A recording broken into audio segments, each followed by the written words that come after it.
Tidak ada ayam berkokok di desa Kalimati Wetan. Bukan karena belum pagi, tapi karena tidak ada yang berani membangunkan hari. Jam menunjukkan pukul 5.10 pagi, namun kabut masih menggantung tebal, seperti malam yang menolak pergi. Rani berdiri di pinggir jalan tanah. Tas ransel di punggungnya terasa berat, bukan karena isinya, melainkan karena rasa diawasi. Ia baru turun dari mobil bak terbuka. Sopirnya tidak mau masuk desa. "Cukup sampai sini, Mbak," katanya gugup. "Lewat batas itu, bukan urusan saya." Rani mengira itu berlebihan, sampai ia melihat gapura desa.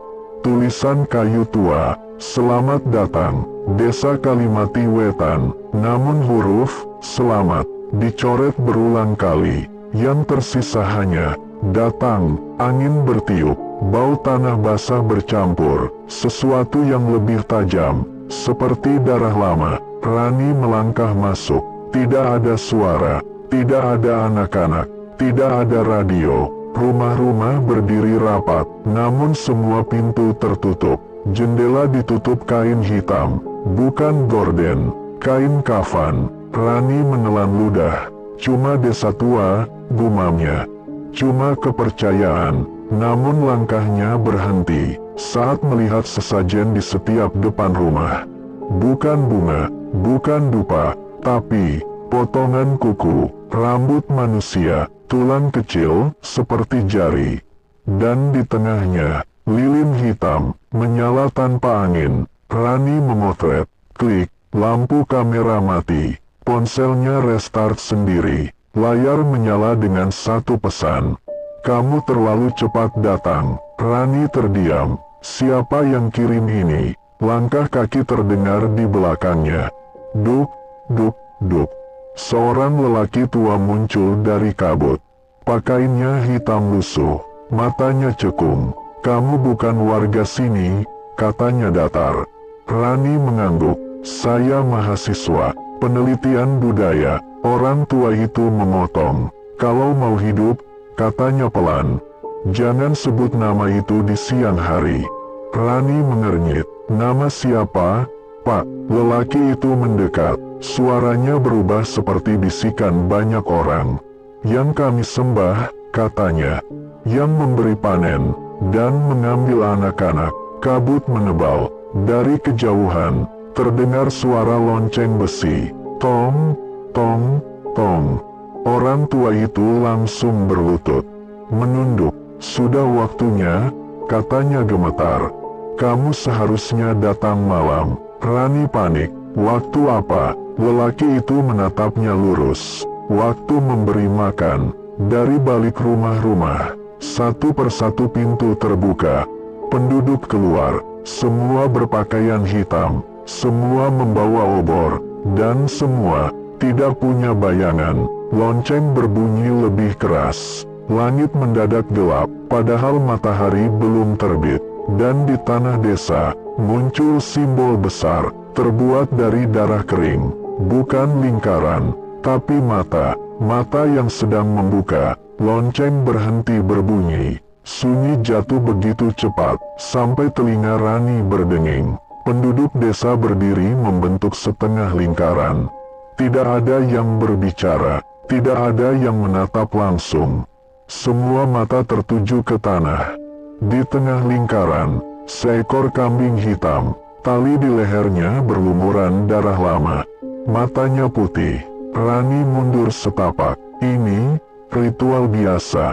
tanyanya gugup. Tidak ada jawaban. Orang tua yang tadi berbicara melangkah ke depan. "Setiap tamu," katanya pelan, "harus tahu aturannya." Ia menunjuk ke kambing. "Kalau hewan cukup," lanjutnya, "desa selamat." Rani mengerutkan kening. "Kalau tidak," orang tua itu menatap Rani. "Kalau tidak," katanya lirih, "kami beri nama." Angin berhembus keras. Obor berkedip. Rani merasa tengkuknya dingin. "Apa maksud Bapak?" tanyanya. Orang tua itu tersenyum pahit. "Desa ini tidak pernah mengantar pulang tamu," katanya. karena yang datang selalu meninggalkan sesuatu. Kambing mengembik pelan. Penduduk mulai melantunkan doa. Bukan bahasa Arab, bukan Jawa, bahasa patah, seperti suara yang ditarik paksa dari tenggorokan. Rani menutup telinga, namun suara itu terdengar dari dalam kepalanya. Gambar-gambar muncul, anak kecil menangis, perempuan berteriak, lubang tanah terbuka. Rani terjatuh berlutut. Apa yang kalian lakukan pada anak-anak?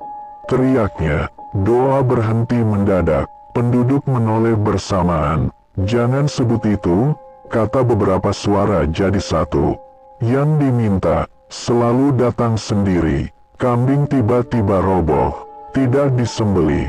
Jantungnya meledak sendiri. Darah muncrat ke tanah. Simbol mata di tanah menyala merah. Obor padam bersamaan. Gelap. Dalam gelap, Rani mendengar suara napas di telinganya. Bukan manusia, masih lapar, bisik suara itu. Dan kamu datang terlalu pagi. Lampu obor menyala kembali. Penduduk mundur satu langkah. Orang tua itu berteriak panik. Bukan dia, belum waktunya. Tanah bergetar, simbol mata berkedip. Rani melihat sesuatu keluar dari tanah. Bukan tubuh, bayangan besar, dengan banyak tangan. Tangan-tangan itu menunjuk, satu ke arah rumah-rumah, dan satu ke arah Rani. Orang tua itu menangis. Kami salah, katanya. Kami lupa hitungan. Rani berteriak, apa hitungan itu? Orang tua itu menatap Rani putus asa. Setiap 7 tahun, katanya gemetar. Desa ini butuh pendatang. Kalau tidak ada, ia menelan ludah. Kami ambil anak kami sendiri. Bayangan di tanah mulai naik. Dan suara itu kembali berbisik. Kamu datang sendiri. Kamu cocok. Rani berlari. Penduduk tidak mengejar. Mereka justru berlutut, menutup mata, seolah tahu Rani tidak bisa keluar. Kabut kembali menutup jalan. Dan gapura desa, tulisan kayunya berubah. Bukan lagi datang, tapi tinggal. Kabut menelan jalanan. Langkah Rani terasa berat, seperti berjalan di lumpur kental. Padahal tanahnya kering. Ia berlari tanpa arah. Tidak ada tanda keluar. Tidak ada suara burung. Hanya rumah-rumah kayu tua yang tampak sama dari depan dan belakang. Napas Rani memburu, dadanya panas. Ia melihat satu rumah, dengan pintu terbuka, lampunya menyala. Ada orang, panggilnya, tidak ada jawaban. Rani masuk, udara di dalam rumah hangat. Terlalu hangat untuk rumah yang seharusnya kosong. Di ruang tamu, ada meja makan, 4 kursi, 3 kursi berdebu, 1 kursi bersih. Seolah sering diduduki, Rani menelan ludah. Di dinding tergantung foto keluarga.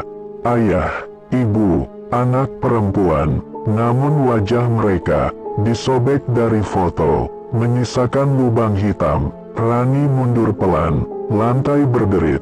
Kreek, dari dapur terdengar suara air menetes. Rani mendekat. Di dapur, panci besar di atas kompor. Api menyala kecil, airnya mendidih.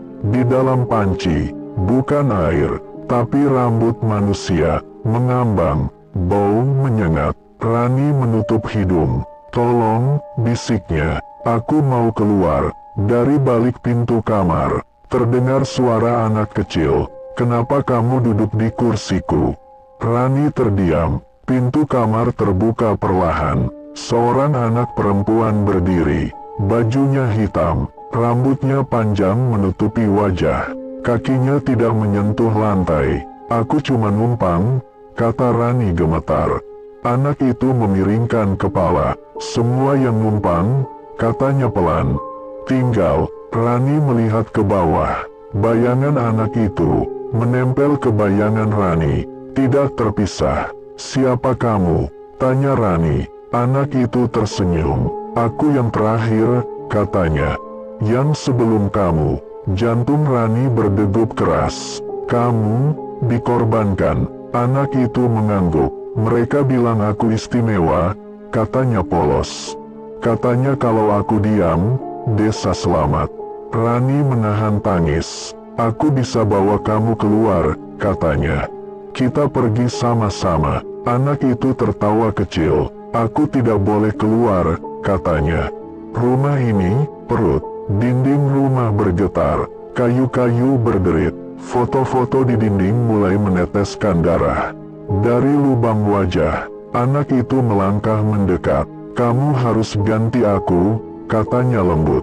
"Atau desa akan ambil yang baru." Rani mundur sampai menabrak dinding. "Tidak," bisiknya. Anak itu mengangkat tangan kecilnya. Dan seluruh rumah berdenyut, seperti makhluk hidup. Rani berteriak, dan tiba-tiba, semua berhenti, sunyi. Anak itu menatap ke arah jendela. "Mereka datang," katanya, "dan kamu belum memilih." Dari luar rumah, terdengar langkah kaki ramai. Doa dilantunkan lagi, dan satu nama disebut perlahan. Nama yang membuat lantai retak. Nama iblis desa. Doa di luar rumah semakin jelas. Tidak lagi berbisik. Suara penduduk menyatu, berat dan dalam, seperti satu tenggorokan raksasa. Rani menempel di dinding. Rumah itu berdenyut lagi, seperti detak jantung. Anak perempuan itu berdiri di tengah ruangan. Kepalanya menunduk. "Mereka akan memanggilnya," katanya lirih. "Kalau namanya selesai disebut, rumah ini menutup." "Apa maksudmu menutup?" tanya Rani panik. Anak itu mengangkat wajahnya. Wajahnya kini terlihat jelas. Tidak ada mata, hanya lubang gelap yang bergerak pelan. "Tidak ada yang keluar," katanya. Doa di luar berubah. Kata-katanya mulai terdengar jelas. Bukan bahasa manusia, namun maknanya terasa. Tentang janji, tentang darah, tentang utang. Penduduk menyebut suku kata pertama. Tanah bergetar, dinding rumah mengembang sedikit, lalu mengempis. Rani berteriak, "Berhenti!" Tidak ada yang mendengar. Penduduk menyebut suku kata kedua. Lantai retak. Dari retakan itu, tangan hitam keluar. Bukan tangan manusia, terlalu banyak jari. Anak perempuan itu mundur. "Aku tidak mau dengar namanya lagi," katanya. "Kalau aku dengar utuh, aku hilang." Rani menatap pintu. Pintu rumah mulai menyatu dengan dinding. Kayunya mencair, seperti daging. Penduduk melanjutkan. Suara itu membuat telinga Rani berdarah. Nama itu mulai memanggil balik. Bukan suara, dorongan. Rani terjatuh. Kepalanya dipenuhi gambaran. Desa pertama kali dibangun. Tanah yang tidak subur. Anak pertama dikubur hidup-hidup. Lalu panen berhasil. Anak kedua. Dan seterusnya. Nama itu lahir dari kebiasaan. Anak perempuan itu menjerit. "Aku gak mau jadi bagiannya." Penduduk menyebut suku kata terakhir. Udara pecah. Rumah itu menutup sepenuhnya. Tidak ada jendela, tidak ada pintu. Gelap total. Dalam gelap, sesuatu hadir. Bukan masuk. "Bangun." Rani merasakan napas panas di lehernya. "Terima kasih," kata suara rendah. "Namaku lengkap lagi." Anak perempuan itu menjerit. Tubuhnya terangkat. Bayangannya tercabik dari lantai, dan disedot ke kegelapan. Rani menjerit, "Ambil aku saja." Suara itu tertawa. "Tidak," katanya, "kamu belum milik desa." Rani terdiam. "Lalu siapa?" bisiknya. Suara itu mendekat. "Yang dipilih," katanya, "yang tinggal sampai malam." Lampu minyak menyala tiba-tiba. Rani sendirian di rumah itu. Anak perempuan itu menghilang. Namun di lantai, ada dua bayangan. Satu milik Rani, satu lagi, tidak bergerak mengikuti. Nama itu masih bergetar di udara. Dan desa di luar rumah bersorak pelan, karena ritual berhasil. Lampu minyak masih menyala. Rumah itu kembali diam, seolah tidak pernah bernapas. Rani berdiri gemetar. Bayangan kedua di lantai tidak bergerak. Dari luar terdengar suara penduduk. Bukan doa, tertawa pelan. Orang tua yang pertama ia temui muncul di jendela. Ritual selesai, katanya datar. Kamu aman, untuk sekarang. Apa maksudnya saksi? Tanya Rani. Orang tua itu menunduk. Kalau semua mati, katanya. Iblis ikut mati. Rani membeku. Dia butuh satu orang hidup, lanjutnya. Untuk mengingatkan desa, bahwa kami pernah menyerahkan anak-anak kami sendiri. Bayangan kedua di lantai bergerak sedikit. Itu bukan bayanganku, bisik Rani. Orang tua itu mundur. Kalau matahari terbenam nanti, katanya. Dan kamu masih di sini. Ia tidak melanjutkan. Kabut mulai masuk ke rumah.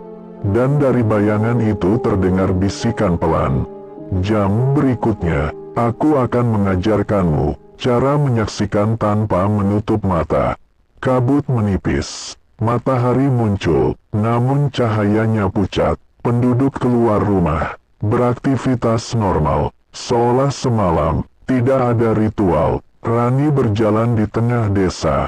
Semua orang menghindari tatapannya. Anak-anak bermain, namun jumlahnya lebih sedikit dari yang seharusnya. Di tanah lapang, simbol mata masih ada, tidak dihapus. Orang tua desa mendekat. Selama kamu hidup, katanya, desa ini aman. Rani menelan ludah. Kalau aku pergi, orang tua itu tersenyum sedih. Maka kami mulai menghitung lagi. Bayangan kedua di kaki Rani memanjang. Dan berbisik, jangan pergi terlalu jauh. Aku masih ingat namamu. Matahari naik. Namun Rani sadar, pagi tidak pernah mengakhiri apapun di desa ini. Matahari sudah tinggi. Namun jam di balai desa berhenti di angka 7. Penduduk berkumpul, bukan rapat, menghitung. Satu orang menyebut nama. Yang lain mencoret di tanah. Rani mendekat. Hitungan apa? Tanyanya. Tak ada yang menjawab. Seorang ibu menangis pelan, sambil memeluk anaknya. Orang tua desa berdiri. Setiap saksi, katanya, punya batas. Rani menegang. Batas apa? Orang tua itu menatap bayangan di kaki Rani. Kalau bayanganmu lebih dulu tiba, sebelum kamu. Ia tidak melanjutkan. Bayangan kedua melangkah lebih maju. Dan untuk pertama kalinya, Rani melihat jam di pergelangan tangannya. Bergerak mundur 1 menit. Pukul 6.59. Desa itu mulai berbisik serempak. Hitungan dimulai kembali. Jam tangan Rani terus bergerak mundur. Pelan, pasti. Penduduk tetap bekerja, menjemur padi, menyapu halaman, tersenyum palsu. Namun bayangan mereka tidak bergerak. Semua mengarah ke satu titik. Lapangan ritual. Rani mencoba pergi ke ujung desa. Langkahnya terasa jauh. Ia berjalan 5 menit, namun tetap berada di depan rumah yang sama. Seorang anak kecil menatapnya. Mbak mau pulang? Tanyanya polos. Rani mengangguk cepat. Anak itu tersenyum. Kalau mau pulang, katanya, harus ada yang menggantikan Mbak. Bayangan kedua di kaki Rani makin jelas. Kini berbentuk tubuh kecil. Dari arah balai desa, lonceng dibunyikan sekali. Orang tua desa berteriak, jam 8. Satu nama ditentukan. Seorang ibu menjerit. Nama anaknya disebut. Anak itu menangis. Namun kakinya melangkah sendiri. Menuju lapangan. Rani berteriak. Berhenti. Semua menoleh. Orang tua desa berbisik pelan. Kalau kamu ingin pergi, ambil tempatnya. Bayangan kecil di kaki Rani mengangkat kepala dan berbisik. Sekarang giliranmu memilih.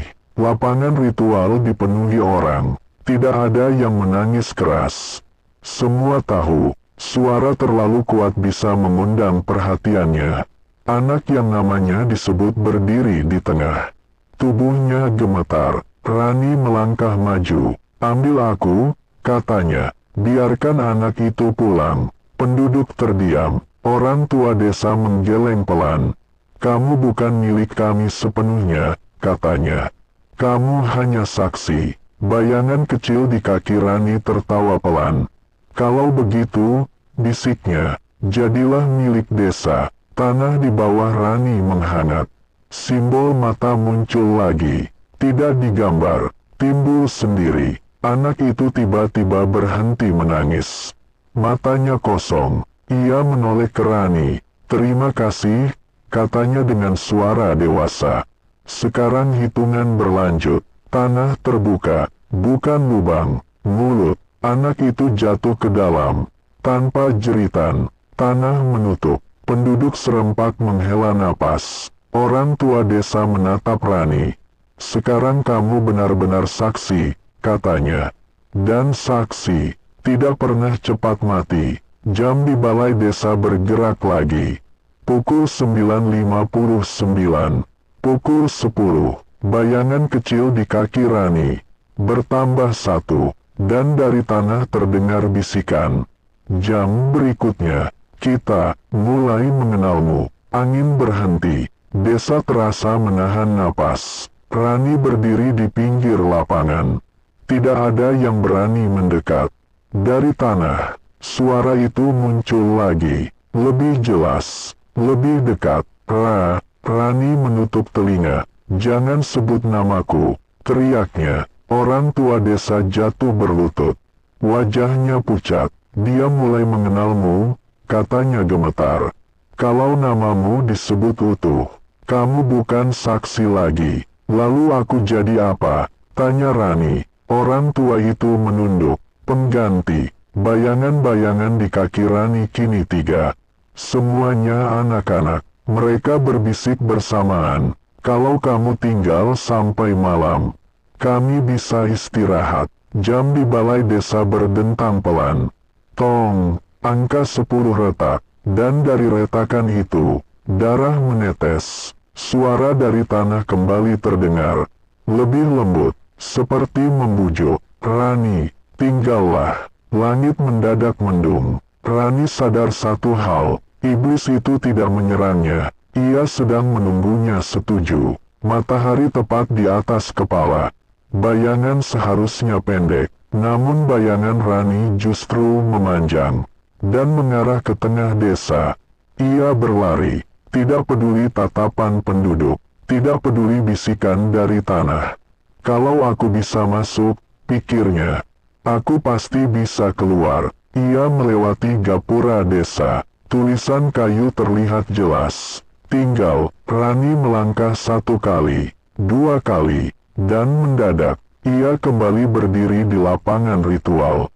Napasnya tersengal. "Kamu muter," kata seorang pemuda desa datar.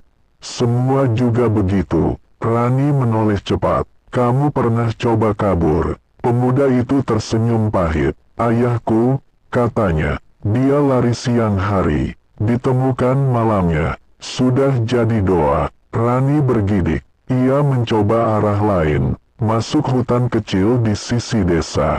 Pohon-pohon rapat, sunyi. Namun setiap 10 langkah, ia mendengar langkahnya sendiri. Datang dari depan, seperti bertemu dirinya, yang berjalan berlawanan. Rani menutup mata. Saat dibuka, ia kembali berdiri, di depan rumah pertama, tempat ia melihat anak perempuan itu. Pintu rumah terbuka sendiri. Di dalam, anak-anak duduk berjejer, diam, jumlah mereka bertambah. "Kenapa selalu kembali?" tanya Rani putus asa. Salah satu anak menjawab lirih. "Karena desa ini bukan tempat," katanya. "Ini perjanjian." Rani teringat kata orang tua desa. "Iblis butuh saksi hidup." "Kalau aku mati?" tanya Rani. Semua anak menoleh serempak. "Kalau kamu mati," kata mereka bersama.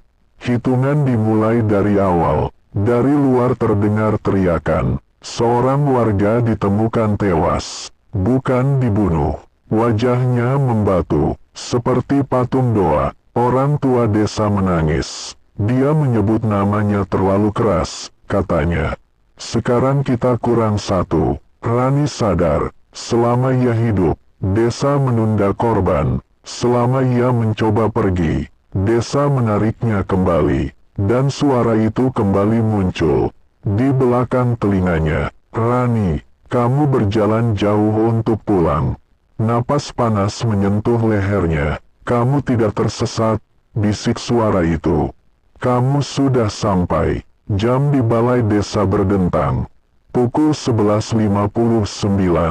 Pukul 12. Bayangan anak-anak di kaki Rani berdiri, dan salah satu dari mereka berkata, "Jam berikutnya, kamu akan tahu berapa lama manusia bisa hidup tanpa benar-benar mati." Tepat tengah hari, matahari menyengat, namun udara desa membeku.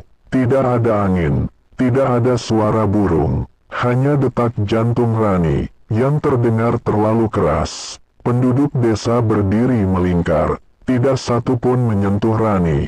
Namun ia tidak bisa melangkah. Kakinya terasa seperti ditanam ke tanah. Orang tua desa maju, di tangannya sebuah kain hitam dengan simbol yang Rani kenali dari mimpi-mimpinya sejak kecil. "Kamu sudah melewati jam pulang," katanya tenang. "Sekarang kamu jam tinggal." Rani ingin berteriak, mulutnya terbuka, namun tidak ada suara keluar. Kain hitam itu dililitkan ke pergelangan tangannya. Dingin, lebih dingin dari es. Sekejap kemudian, Rani melihat dirinya sendiri, berdiri di luar lingkaran, wajah pucat, mata kosong. "Apa itu aku?" pikirnya panik. "Tubuh," jawab suara itu lembut. "Jiwamu sedang dipinjam." Rani terseret masuk ke dalam rumah balai desa. Pintu tertutup, gelap, lalu cahaya lilin menyala satu persatu. Di dinding, terpaku nama-nama manusia, ratusan, sebagian tercoret, sebagian berdarah. Nama terakhir, Rani, masih utuh. "Kamu tidak boleh mati," kata orang tua desa. "Kamu hanya boleh merasakan." Tiba-tiba, Rani merasakan sakit, bukan di tubuhnya, tapi di ingatan. Ia melihat penderitaan orang-orang sebelum dirinya. Seorang ibu yang tak bisa mati selama 7 hari. Seorang anak yang berteriak tanpa suara. Seorang pria yang hidup dalam tubuh lain. Semua rasa sakit itu mengalir ke Rani. Ia jatuh berlutut, menangis tanpa air mata. "Apa yang iblis inginkan?" teriaknya dalam hati. Suara itu menjawab pelan. "Kesadaran," katanya. Rasa takut yang tahu dirinya takut. Jam dinding berdentang. Penduduk desa serempak berlutut. Di tengah ruangan, sesuatu mulai terbentuk. Bukan sosok, bukan bayangan, melainkan ketiadaan yang membuat mata sakit menatapnya. "Mulai jam ini," kata suara itu, "kamu akan hidup tanpa izin untuk mati, dan tanpa hak untuk pergi." Rani menyadari sesuatu yang lebih mengerikan. Ia tidak lagi merasa lelah, tidak lapar, tidak haus. Tubuhnya dipelihara agar penderitaan tidak terputus. Anak-anak muncul di sudut ruangan. Mereka tersenyum sedih. "Selamat," bisik mereka, "kamu sudah jadi penjaga jam." Jam berdentang sekali, jam berdentang 13 kali. Bukan dari 1 jam, tapi dari setiap rumah di desa. Bersamaan, tidak mungkin, Rani berdiri di tengah balai desa. Kakinya tidak gemetar lagi, bukan karena berani, tapi karena tak bisa merasakan takut seperti manusia. Sosok ketiadaan itu kini lebih jelas. Bukan iblis bertanduk, melainkan ruang kosong berbentuk manusia, yang membuat cahaya menolak mendekat. Orang tua desa membaca dari kitab usang. Tiap halaman bergerak sendiri. "Aturan pertama," katanya. Suara itu menyela, berlapis-lapis, seperti banyak mulut berbicara bersamaan. Tidak ada yang boleh pergi sebelum diganti. Sekejap kemudian, seorang pria desa berteriak, tubuhnya menghitam, lalu runtuh menjadi abu. Nama di dinding menghilang. Rani menelan ludah. Aturan kedua, pengganti tidak boleh mati oleh tangannya sendiri. Rani merasakan tali tak terlihat mengikat dadanya. Ia tahu, bahkan keputusasaan sudah diambil haknya. Aturan ketiga, ruangan menjadi sunyi. Anak-anak berhenti tersenyum. Jika penjaga jam mengingat hidupnya terlalu jelas, desa akan menagih. Rani mendadak teringat ibunya, rumah kecil, suara hujan, aroma nasi hangat. Sekejap kemudian, jeritan terdengar dari luar. Satu rumah roboh sendiri. Rani jatuh berlutut. Berhenti, jangan ambil mereka, teriaknya. Iblis itu mendekat, tidak berjalan, tapi ruangan menyusut ke arahnya. Lupa, katanya lembut, adalah bentuk ibadahmu. Rani gemetar. Apakah ada jalan keluar? Bisiknya. Anak-anak saling berpandangan. Salah satu dari mereka mendekat. Ada, katanya pelan, tapi hanya satu, dan itu melanggar semua aturan. Sebelum Rani bertanya, jam berdentang lagi. Angka 13 di jam retak.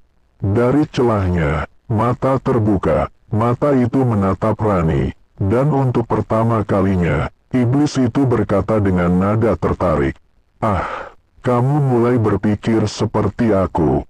Jam berdentang pelan, hanya satu kali, tapi rasanya seperti pukulan palu ke kepala. Rani berdiri sendirian di balai desa. Penduduk sudah tidak melingkar, mereka bersembunyi, pintu-pintu tertutup, jendela disumpal kain hitam. Anak-anak penjaga jam berdiri di dekat Rani. Wajah mereka tegang. Kamu mau melanggar aturan yang mana? Tanya salah satu. Rani menatap dinding penuh nama. Tangannya gemetar. Aturan ketiga, jawabnya. Aku akan mengingat hidupku. Anak-anak terdiam. Itu yang paling kejam, bisik mereka. Desa tidak akan menghukummu. Desa akan memilih orang lain. Rani menarik napas. Ia menutup mata. Ia mengingat ibunya. Wajah lelah. Tangan kasar karena kerja. Doa-doa yang selalu sama. Ia mengingat ayahnya. Pergi tanpa pamit. Dan janji yang tidak pernah kembali. Ia mengingat dirinya sendiri. Perempuan biasa. Bukan penjaga. Bukan korban. Sekejap kemudian, tanah bergetar. Jeritan terdengar dari ujung desa. Bukan satu. Bukan dua. Banyak. Rani membuka mata. Di luar balai desa, satu rumah terbalik ke dalam tanah. Seperti ditelan mulut raksasa. Di udara, nama baru muncul. Ditulis dengan darah. Keluarga Surya. Rani berteriak. Berhenti. Aku yang melanggar. Suara itu tertawa pelan. Bukan ejekan, tapi kepuasan. Aturan tidak dibuat untuk adil, katanya. Tapi untuk memastikan kamu patuh karena rasa bersalah. Rani jatuh tersungkur. Kalau begitu, ambil aku, katanya lemah. Iblis itu mendekat. Untuk pertama kalinya, Rani merasa dingin di belakang lehernya. Kamu belum cukup rusak, bisiknya. Kami belum selesai. Jam berdentang lagi. Angka 14 mengelupas, dan berubah menjadi lingkaran ritual. Anak-anak penjaga jam berlutut. Kamu sudah melanggar, kata mereka. Sekarang, desa tahu kamu bisa memberontak. Rani menatap mereka dengan mata merah. Ajari aku, katanya pelan. Bagaimana cara melanggar semuanya? Langit di atas balai desa retak. Dan dari retakan itu, sesuatu melihat ke bawah. Lebih tua dari iblis. Lebih lapar. Jam berdentang 15 kali. Setiap dentang seperti menarik sesuatu dari perut bumi. Balai desa berubah. Dinding kayu mengelupas. menampakkan tanah merah tua, dengan bekas tangan manusia, yang tertanam dan membatu. Anak-anak penjaga jam berdiri berjejer. Wajah mereka kini bukan anak-anak. Ada yang tua, ada yang hancur, ada yang seperti belum pernah lahir sempurna. Inilah desa sebelum desa, kata salah satu. Sebelum rumah, sebelum nama, tanah di tengah ruangan terbuka, memperlihatkan lubang besar yang mengarah ke bawah. Bukan gelap, melainkan berdenyut. Rani melangkah mendekat, tanpa dipaksa. Apa yang ada di bawah? Tanyanya. Janji, jawab suara dari segala arah. Dan rasa takut perempuan pertama. Gambaran muncul di udara. Puluhan tahun lalu, sekelompok pria kelaparan, kemarau panjang, anak-anak mati satu persatu. Mereka menemukan seorang perempuan, sendirian, hamil, dituduh pembawa sial. Ia diikat, ditawarkan, bukan pada iblis, tapi pada sesuatu yang menjawab ketika dipanggil dengan keputusasaan. Ketika perempuan itu mati, tanah menjawab, panen datang, air mengalir, desa lahir. Sejak itu, kata orang tua desa yang kini muncul lagi, desa ini hidup dari kesadaran terakhir perempuan yang ditinggalkan. Rani gemetar, kenapa harus perempuan? Suaranya parau. Anak-anak menjawab serempak, karena perempuan diajarkan untuk bertahan, untuk menahan sakit, untuk merasa bersalah meski bukan pelaku. Rani menatap lubang itu. Dan aku, tanyanya. Nama Rani di dinding bergetar. Kamu istimewa, kata suara itu. Kamu datang sendiri. Kamu tidak lari. Kamu memilih peduli. Rani tertawa kecil, tangis, marah, semua bercampur. Jadi semua ini karena kalian pengecut, katanya. Kalian sembunyi di balik pengorbanan perempuan. Tanah berdenyut keras. Berhati-hatilah, kata suara itu. Kemarahanmu adalah pintu. Rani menatap lubang itu lama, lalu berkata pelan, kalau desa ini hidup dari penderitaan perempuan, maka aku akan mengubah penderitaanku jadi racun. Anak-anak penjaga jam terkejut. Itu belum pernah terjadi, bisik mereka.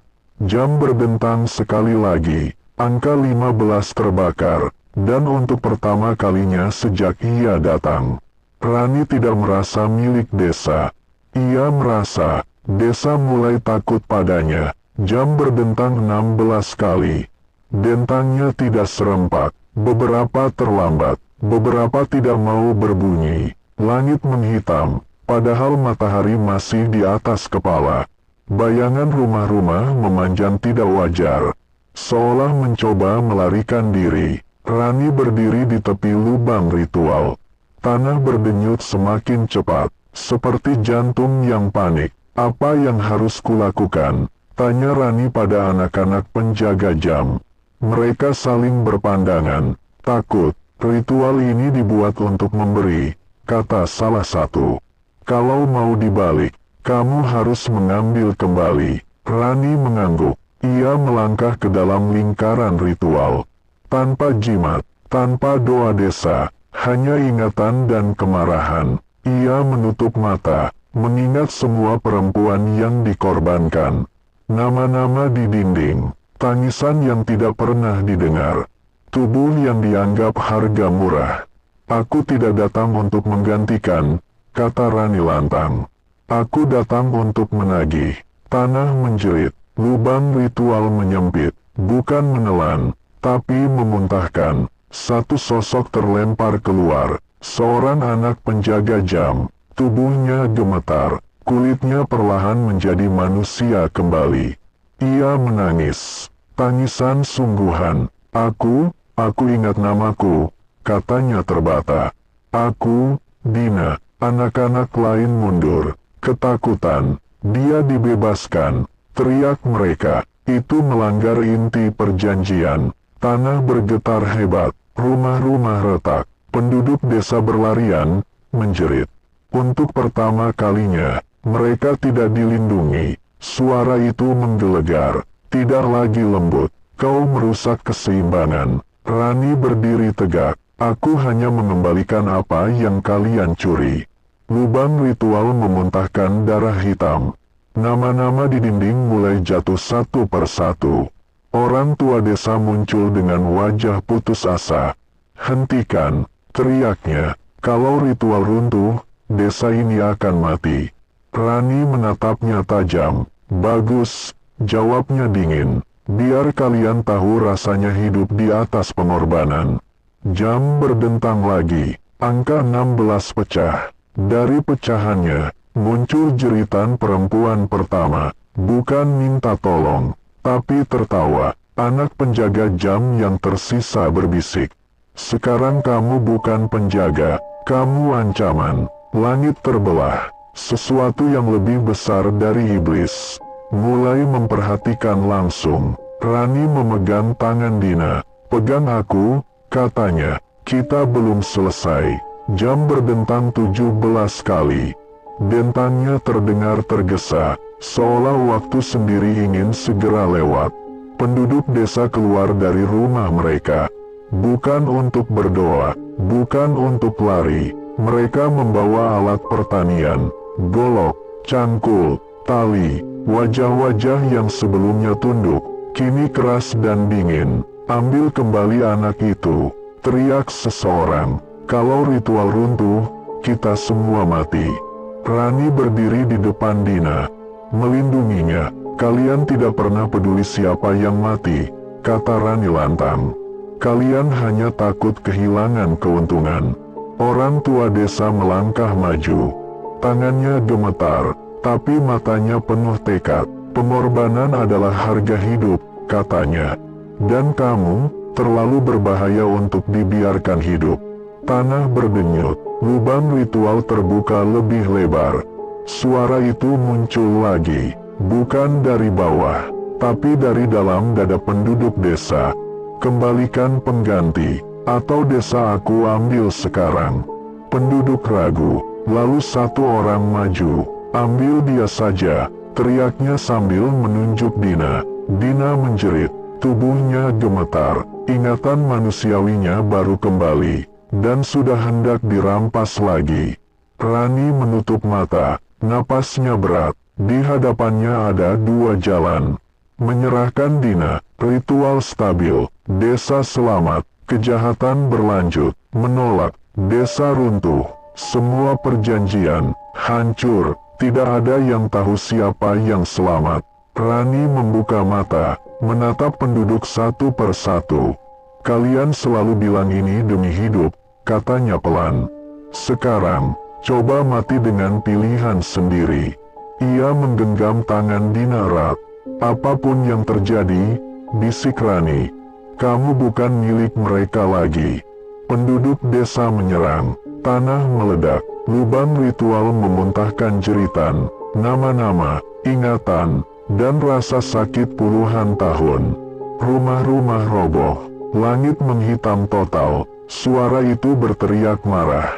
Kamu memilih kehancuran. Rani berdiri di tengah kekacauan. Rambutnya terangkat oleh angin hitam. Matanya tidak lagi penuh takut. Tidak, katanya tenang. Aku memilih akhir. Jam berdentang. Angka 17 terbakar. Dan untuk pertama kalinya, iblis itu tidak bicara. Ia menunggu hasilnya. Langit berubah warna, bukan hitam, bukan merah, melainkan kelabu seperti abu kuburan. Jam berdentang 18 kali. Setiap dentang membuat satu bangunan runtuh. Rumah, lumbung, balai doa, penduduk desa berteriak, bukan doa, bukan mantra, nama mereka dipanggil tanah. Satu persatu, tubuh penduduk berhenti bergerak. Mereka tidak mati, mereka diam, berdiri kosong, lalu jatuh seperti boneka rusak. Rani berdiri di tengah desa yang runtuh. Dina bersembunyi di belakangnya. Apa yang terjadi? Dina menangis. Rani merasakan sesuatu di dadanya. Berat, panas, perjanjian lama, sedang ditarik kembali. jawabnya. Lubang ritual kini terbuka penuh. Dari dalamnya muncul rantai-rantai hitam, menarik sesuatu yang tidak terlihat. Suara itu kembali terdengar, lebih lemah, lebih terpaksa. Perjanjian ini, bukan denganku saja. Rani menatap ke lubang itu. Ia melihat bayangan perempuan pertama. Wajahnya hancur, matanya penuh dendam dan kelelahan. Dia yang terikat paling dalam, bisik anak penjaga jam yang tersisa. Bukan desa, bukan iblis. Perempuan pertama itu menatap Rani.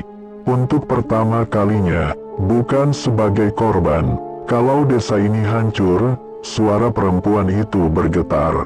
Aku juga akan lenyap. Rani terdiam. Dan kalau aku lenyap, lanjutnya, semua pengorbanan akan sia-sia. Tidak ada yang mengingat kami. Rani mengerti sekarang, iblis bukan pemilik perjanjian. Ia hanya penjaga kontrak. Yang mengikat adalah rasa takut manusia. Dan satu jiwa perempuan, yang terlalu lama dipaksa bertahan. Tanah kembali bergetar. Penduduk yang tersisa menjerit ketakutan. Kamu harus memilih, kata suara itu lemah. Bebaskan dia, atau biarkan desa hancur bersama ingatannya. Dina menarik baju Rani. Kak, aku takut. Rani memejamkan mata. Air mata jatuh. Bukan karena takut, tapi karena mengerti harga kebebasan. Jam berdentang lagi. Angka 18 retak. Dan perempuan pertama itu berbisik pelan. Kalau kamu benar ingin mengakhiri ini, jam berikutnya, kamu harus menggantikanku. Angin berhenti, semua suara mati. Rani membuka mata, dan untuk pertama kalinya, ia tidak tahu apakah akhir ini adalah kemenangan atau pengorbanan terakhir. Jam berdentang 19 kali. Dentangnya patah-patah, seperti waktu yang dipaksa berjalan meski sudah sekarat. Desa hampir habis. Rumah-rumah tinggal rangka, tanah retak seperti kulit tua. Penduduk yang tersisa berlutut, bukan menyembah, tapi menunggu putusan. Lubang ritual terbuka penuh, tidak berdenyut lagi. Ia lelah. Perempuan pertama berdiri di tepinya. Tubuhnya tembus pandang, wajahnya tidak lagi penuh amarah. Hanya ingin selesai. Kamu tidak dipilih, katanya pada Rani. Kamu datang karena kamu mampu menolak. Rani melangkah maju. Dina menjerit, jangan, kakak bukan milik mereka. Rani berlutut di hadapan Dina, mengusap rambutnya. Kamu hidup, kata Rani lembut. Itu sudah cukup. Rani berdiri, menghadap lubang ritual. Aku akan menggantikanmu, katanya lantang, tapi bukan sebagai korban. Tanah bergetar hebat, suara iblis muncul lagi. Bukan marah, bukan mengancam. Kamu tidak bisa menulis ulang perjanjian. Rani menatap kegelapan. Bukan aku, jawabnya tenang. Tapi rasa takut kalian. Ia menutup mata, membuka ingatannya. Bukan kenangan indah, tapi semua rasa sakit yang ia rasakan sejak datang ke desa. Ia memberikannya kembali. Tanah menjerit, rantai-rantai hitam patah satu persatu. Perempuan pertama berteriak, bukan kesakitan, tapi lega. Terima kasih, bisiknya, sebelum tubuhnya berubah menjadi cahaya. Dan hilang. Lubang ritual mulai menutup, bukan runtuh, tapi dikubur oleh kesunyian. Iblis menjerit. Untuk pertama kalinya, jeritannya terdengar takut. Kau menghancurkan sumbernya. Rani berdiri di tengah cahaya redup. Tubuhnya masih utuh, tapi sesuatu sudah tertinggal di bawah. Jam berdentang lagi. Angka 19 hancur, dan tidak membentuk apapun. Anak penjaga jam yang tersisa berbisik. Sekarang, tidak ada penjaga. Langit mulai cerah. Matahari hampir tenggelam. Dina memanggil, Kak Rani. Rani menoleh, tersenyum kecil. Ayo pulang, katanya. Namun di tanah bekas ritual, bayangan Rani tidak ikut bergerak. Ia tetap berdiri, menatap lubang yang sudah tertutup, menjaga sesuatu yang tidak boleh bangun lagi. Matahari tenggelam sempurna, bukan di balik gunung, tapi ke dalam tanah desa. Seolah hari ikut dikubur, jam berdentang 20 kali. Dentang terakhirnya tidak bersuara, hanya getaran di dada. Desa pemuja iblis sudah tidak ada. Yang tersisa hanyalah tanah kosong, rerumputan liar, dan puing-puing yang perlahan memudar, seperti ingatan buruk yang dipaksa dilupakan. Dina berjalan menjauh.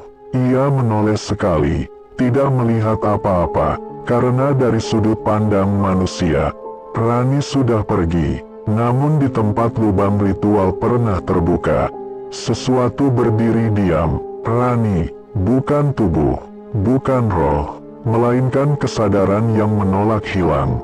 Ia tidak terikat rantai, tidak disembah, tidak disiksa. Ia menjaga. Di bawah tanah, sesuatu masih bergerak pelan. Bukan iblis, bukan perempuan pertama, melainkan rasa takut manusia yang tidak pernah benar-benar mati. Rani berbisik pelan, bukan mantra, bukan doa. Tidurlah. Tanah menjadi tenang. Waktu bergerak, hari berganti. Orang-orang dari desa tetangga melewati tempat itu. Mereka merasa tidak nyaman, tidak betah. Kenapa ya tempat ini rasanya berat? Tanya seseorang. Yang lain menjawab, entahlah, lebih baik kita tidak lama-lama. Dan mereka pergi. Tidak ada yang tahu bahwa seseorang sedang berjaga agar sejarah tidak mengulang dirinya. Kadang, di malam tertentu, orang yang lewat melihat bayangan perempuan berdiri diam. Tidak menyeramkan, tidak mengancam, hanya menatap tajam ke tanah. Jika ada yang terlalu lama berdiri, terlalu ingin tahu, terlalu ingin memanggil sesuatu dari bawah, angin akan berhenti, dan suara perempuan akan terdengar pelan di telinga mereka. Jangan, bukan ancaman, peringatan. Jam sudah berhenti berdentang, desa sudah dilupakan, iblis sudah kehilangan nama. Tapi selama manusia masih bisa mengorbankan yang lemah demi kenyamanan, Rani akan tetap di sana. Bukan sebagai korban, bukan sebagai penjaga jam, melainkan sebagai akhir dari ritual. Itulah cerita horor kali ini. Sampai ketemu lagi di cerita horor berikutnya.